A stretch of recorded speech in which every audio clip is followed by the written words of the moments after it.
The sports world just experienced a moment nobody saw coming. Michael Jordan, the greatest basketball player of all time, reached out to Caitlin Clark with something far bigger than a handshake or a sponsorship deal. He offered her something that's never been handed to a player before, a seat at the ownership table. Not as a consultant, not as a brand ambassador, but as an actual owner. When the GOAT tells you to build an empire, that's not a casual conversation. That's a generational shift happening in real time. This wasn't some emotional gesture or a feel-good story designed for headlines. This was a calculated, strategic move from a billionaire businessman who has spent decades spotting opportunities before anyone else even knows they exist. Jordan saw something in Clark that transcends basketball. He saw a cultural phenomenon, a marketing force, a generational talent paired with global appeal that only comes around once or twice in a lifetime. And he decided to bet everything on her. But here's what makes this moment so pivotal. It's not just about Clark. It's about what this offer represents for every athlete, every woman in sports, and every young girl watching who now knows the ceiling doesn't have to exist. This is the story of how one conversation could reshape the entire sports industry forever. Nobody saw this coming, not the insiders trading tips in ESPN studios, not the league executives sitting in their corner offices, not even the analysts who get paid millions to predict exactly what's about to happen. Michael Jordan, a man who hasn't stepped on an NBA court in over 2 decades, just made a move that sent shockwaves through every corner of professional sports. The offer he made to Caitlin Clark wasn't a typical endorsement deal. It wasn't about slapping a logo on her jersey or putting her face on a sneaker box. Those things are table stakes in the modern sports world. Every major athlete gets those offers. Caitlin Clark could probably name her price with Nike, Adidas, or any brand with a pulse tomorrow morning. But this was different. Global business and generational influence. The fact that Jordan himself is making this offer carries weight that no amount of marketing could manufacture. This is the greatest basketball player in history saying, "I see myself in you, I see what you're capable of, and I want to help you build what I built." That's not hype. That's not speculation. That's validation from the one person in sports whose opinion actually moves markets. What makes this even more shocking is the timing. The WNBA has spent decades trying to gain legitimacy, fighting for media coverage, struggling to compete for attention in a crowded sports landscape. And then Caitlin Clark arrived and changed everything in a single season. Her rookie year didn't just break records, it rewrote the narrative about what women's basketball could be. Suddenly, games were selling out. Networks were bidding aggressively for broadcast rights. Merchandise was flying off shelves. Young people who'd never watched women's basketball before were tuning in specifically to watch her play. That's not growth. That's transformation. And Jordan recognized it immediately.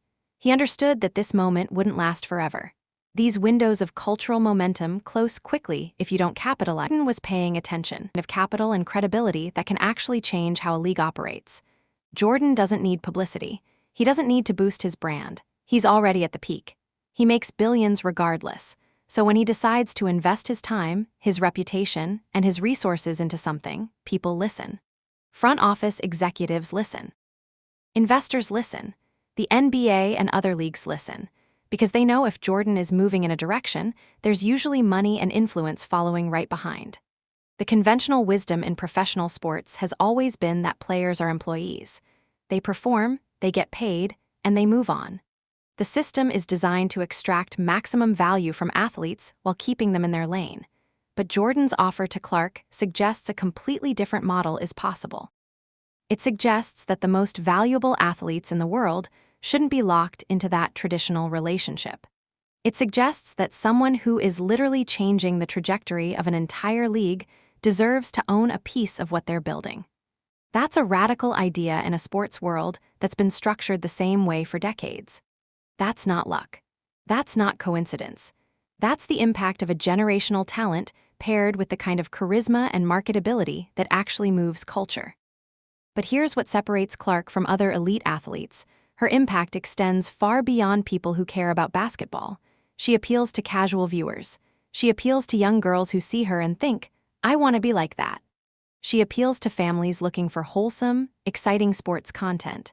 She appeals to people who follow fashion and culture and are interested in what the next generation of icons looks like. That's incredibly rare. Most athletes, no matter how talented, exist in a bubble. Basketball fans care about them, sports fans might follow them, but the broader culture passes them by. Clark doesn't fit that pattern. She's transcended the traditional athlete box and entered the space where culture makers live. The numbers prove this. During her rookie season, WNBA viewership didn't just increase, it fundamentally shifted. Games were selling out in cities that had never sold out before. Networks reported record engagement metrics. Merchandise flew off shelves at a pace that surprised even experienced retail analysts. Her signature shoes, her jerseys, her branded content, everything connected structure, investing in marketing, developing talent pipelines, and creating systems that would eventually allow a superstar to emerge and transform the entire business model. Caitlin Clark is that superstar. She's the generational talent that the league had been designed to support all along. And Jordan realized that the person who helps Clark maximize her potential doesn't just help her build personal wealth, they help build a franchise, a brand, and potentially reshape the entire women's sports landscape. The cultural gravity around Clark is something that can't be manufactured or manufactured. It's authentic. Young girls actually do see themselves in her. Casual sports fans actually are drawn to her games. International audiences actually are interested in what she does next. And once a phenomenon like that reaches a certain critical mass, the economics become straightforward. More viewers means higher broadcast fees. More interest means sponsorship opportunities. More cultural relevance means merchandise sales and endorsement potential. Clark doesn't just play basketball well. She makes everyone around her, her teammates, her coaches, her franchise, her league more valuable simply by being present. That's why Jordan's offer makes so much sense strategically. He's not betting on a player. He's betting on a force. He's betting on someone who has already proven she can shift markets, change narratives, and create value at a scale that most athletes never reach. And he's positioning himself to help her scale that impact even further. By offering her ownership, he's not just being generous. He's recognizing that her presence is now foundational to whatever franchise gets to harness it. She's not an addition to a team anymore. She's the cornerstone that everything else is built around. To truly understand why this offer carries so much weight, you need to understand Michael Jordan's actual history as a businessman. Most people know him as the greatest basketball player who ever lived. 6 championships, 5 MVPs. Iconic moments that defined an era. But what they often overlook is that his real genius extends far beyond the basketball court. His business acumen is what separated him from every other elite athlete in history. While other players were fading from relevance after retirement, Jordan was building an empire that would dwarf his playing earnings within a decade. The Jordan brand generates over $5 billion annually. Let that number sit for a second. $5 billion a year from a brand that's built entirely on his name, his legacy, and his vision. That's not a sponsorship deal. That's not endorsement money. That's ownership. That's equity. That's what happens when you don't just earn money from sports, you build generational wealth through sports. Jordan understood something fundamental that most athletes miss. The real money isn't in the game itself. It's in the ecosystem around the game. It's in the brand. It's in the perception. It's in the cultural narrative you build. When Jordan invested in the Charlotte Hornets NBA franchise back in 2010, people thought it was a retirement hobby. But it was strategic. He was positioning himself in sports ownership at exactly the moment when NBA franchises were about to become exponentially more valuable. He wasn't just buying a team. He was buying a piece of the future of professional basketball. Within a few years, franchise valuations across the league skyrocketed. Jordan's stake in the Hornets alone made him hundreds of millions of dollars through appreciation. That's not luck. That's vision. That's understanding markets and moving before the crowd realizes what's happening. But Jordan's business genius goes deeper than that. He built the Jordan brand by understanding something crucial about human psychology. People don't buy products. They buy stories. They buy legends. They buy the feeling that they're connected to something bigger than themselves. When a kid puts on a pair of Jordans, they're not just buying sneakers. They're buying the narrative of excellence, dominance, and transcendence that Jordan spent his entire career building. The shoe is just the vessel. The real product is the myth. This is why Jordan's track record matters when he looks at Caitlin Clark. He's not just seeing a talented basketball player. He's seeing a vessel for a new myth. He's seeing someone who can carry a brand story to audiences that are hungry for it. He's seeing the exact same opportunity that created his own fortune, except this time it's in women's sports, which is at an inflection point. The infrastructure is being built. The audience is growing. The media infrastructure is developing. And there's a generational talent emerging right at the moment when it can be maximized. Jordan's dual perspective, as both a legendary athlete and a billionaire businessman, gives him something that almost no one else in sports possesses. He understands what it takes to dominate on the court. He understands the pressure, the competition, the mental game, the discipline required to be elite. But he also understands what it takes to build organizations, manage capital, scale brands, and navigate the complex business landscape. Most athletes get one of those perspectives. Jordan has both. And that combination is incredibly rare. Think about the people around Jordan when he was building the Charlotte Hornets. He didn't just hire basketball people who understood that women's sports were about to enter a new era and positioned himself to help lead that transformation. What's particularly smart about Jordan's strategy is that he's not trying to do this alone. He's leveraging his brand, his infrastructure, his relationships, and his credibility to create something bigger than any single person or franchise could build alone.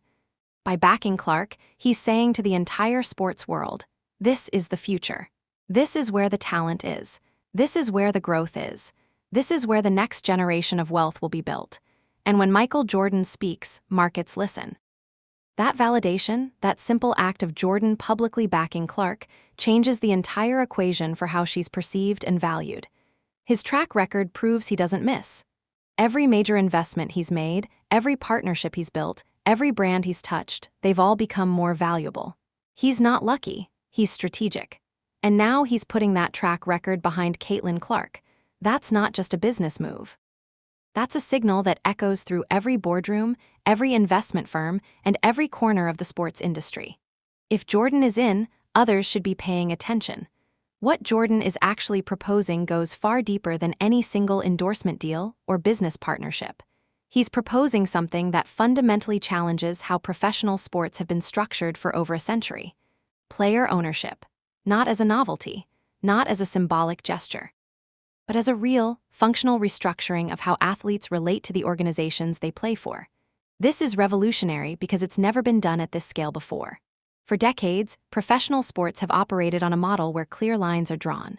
There are owners who hold equity and make strategic decisions. There are executives and front office staff who manage operations. And there are players who perform. That hierarchy has remained remarkably consistent across every major sport. Players get paid, sometimes very well, but they don't own. They don't sit in boardrooms making decisions about franchise direction. They don't benefit from the appreciation of the franchise's value. They extract value through salary, and then they move on. The system is designed to keep those roles separate, but Jordan's offer to Clark suggests that model is becoming obsolete. The difference between playing for a franchise and owning a piece of it is the difference between being an employee and being an investor. It's the difference between earning a salary and building wealth. It's the difference between working in a system and having power to change that system.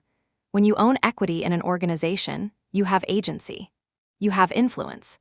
Your interests align with the franchise's long-term success, not just your individual performance metrics. You're incentivized to make decisions that benefit the organization as a whole, not just yourself. That's a fundamentally different relationship. For women's athletes specifically, this offer carries even more significant importance. It reaches markets globally in ways that most brands can't replicate. Nike's push into women's sports has been aggressive and strategic. They've recognized that women's athletics represent one of the most significant growth opportunities in the global sports market. But they needed a superstar to anchor that strategy. Someone with the cultural gravity to carry the brand message. Someone like Caitlin Clark. When Jordan backs Clark through the Jordan brand and Nike, he's not just giving her a sponsorship. He's giving her access to a marketing and distribution empire that can amplify her message across the entire world. Think about what a signature shoe line actually means. It's not just a pair of sneakers with your name on it. It's a brand extension that can generate hundreds of millions in annual revenue. It's a symbol of your cultural buying individual product relationships with every major retailer worldwide. They have digital distribution channels that can reach billions of potential customers. They have marketing teams that understand how to create cultural moments around product launches. When Caitlin Clark gets a signature shoe line backed by the full weight of Nike and the Jordan brand, it's not a side project. It's a major business initiative. It's something that the company's leadership is going to champion and support with real resources. But the machinery goes beyond sneakers. Think about the documentary potential. Netflix, ESPN, Apple TV+, all of these platforms have invested billions in sports content. The story of Michael Jordan backing Caitlin Clark to build a franchise, the journey of a young female athlete entering ownership, the behind-the-scenes look at how she manages her brand and her team, this is content that networks would bid aggressively for. You're not just selling basketball games. You're selling a narrative arc that spans years. You're selling personal growth, business challenges, cultural moments, and generational significance. That's the type of content that wins awards and builds platforms. Global tour and international exposure become another revenue stream. Caitlin Clark games in Europe, Asia, Australia, these aren't just sport experiences. They're cultural events backed by one of the most powerful brands in the world. Nike can leverage its international relationships to create opportunities that a traditional WNBA franchise simply couldn't generate alone. Think about the merchandising opportunities. Think about the sponsorship deals. Think about the brand collaboration. They've invested in athlete development. They've funded teams and leagues. This move. If Nike and Jordan brands succeed in positioning Caitlin Clark as a global icon and franchise owner, the competitive gap between Nike and other brands widens dramatically. They'll scramble to find their own female superstar to build a company. He's studied how brands build and scale. He's learned from mistakes and maximized successes. Dimensions. By bringing Clark into this ecosystem, by giving her access to the Jordan brand machinery and Nike's global infrastructure, he's not just helping her. They don't want to share power with locked out of the wealth-building mechanisms that made owners and executives rich. They were employees in every meaningful sense, even though they generated the actual value that made franchises worth billions. That's not an accident. That's by design. The system was intentionally structured to extract maximum value from athletes while keeping them on the outside of ownership and decision-making power. Women athletes experienced that same structure, but even more intensely. They were locked out of ownership, yes. But they were also locked out of media coverage, sponsorship opportunities, and the basic resources that male athletes took for granted. Women's basketball didn't just struggle to find ownership opportunities. It struggled to get broadcast time. It struggled to find sponsors. It struggled to attract capital. The institutional bias was so complete that it felt like natural law. It felt like women's sports simply weren't valuable enough to merit investment. But that was always a lie told. Extends beyond just basketball. If women's basketball can be restructured to include player ownership, why can't that happen in other sports? Why shouldn't the WNBA's model spread to women's soccer, women's hockey, women's tennis? Why shouldn't female athletes across sports be demanding equity and ownership? Once one precedent is set, it becomes a template for everything else. That's what terrifies the gatekeepers. It's not just about basketball. It's about a fundamental restructuring of how power is distributed across the entire sports industry. And that restructuring would require sharing wealth and power that was previously concentrated. The conversation also inevitably extends beyond sports into the broader economy. If female athletes deserve ownership of the franchises they play for, don't female executives deserve ownership stakes in the companies they work for? Don't female entrepreneurs deserve better access to capital? Don't women broadly deserve a more equitable share of wealth-building opportunities? This is why the resistance to player ownership. There will be resistance, but the trajectory is clear. Women's sports are the future. Female athletes deserve ownership. And the players who have the cultural gravity to demand it shouldn't wait for permission, they should build it themselves. That's the message. That's the precedent. That's what's actually at stake. And that's why this moment, seemingly about basketball, is actually about something much, much larger. It's about restructuring an entire industry. And Jordan isn't asking if the industry is ready. He's moving forward because he knows the market will follow. What started as a shocking offer from Michael Jordan to Caitlin Clark has revealed itself to be something far more significant than a single business deal. This is about ownership. This is about power. This is about whether professional sports will continue operating under a century-old model or whether they're ready to evolve into something different. The answer, based on everything we've examined, seems inevitable. The system is changing. The gatekeepers will resist. But the momentum is too strong to stop. Caitlin Clark didn't just become a basketball phenomenon.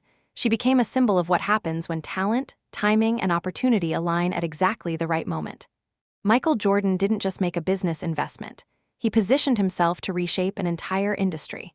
And the message move, whether being built right now, and it starts with Caitlin Clark and Michael Jordan rewriting the rules.